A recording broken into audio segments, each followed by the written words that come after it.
Guys, first time ko nakakita ng ganito sa supermarket. Aba, nung nakita ko, talagang dali-dali akong kumuha, guys. Kasi paborito ko talaga ang paa ng manok. Lalo na pag adobong paa ng manok, breast chicken feet, no?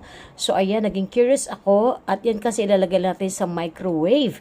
So, nung tiningnan ko siya, mayroon na siyang chili. Kumplito ricado na siya, guys. May timpla na sa loob.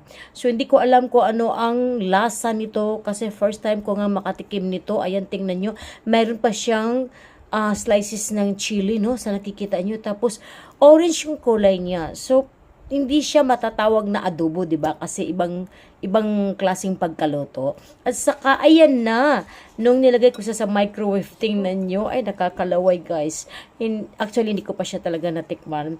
Kaya ako ay takam na takam na. So ayan, oh, parang adobo na rin, no, pagkatapos kong nilagay sa microwave. O 'di ba, mapapasarap na naman ang ating kain nito. Alin na kayo, kainan na tayo.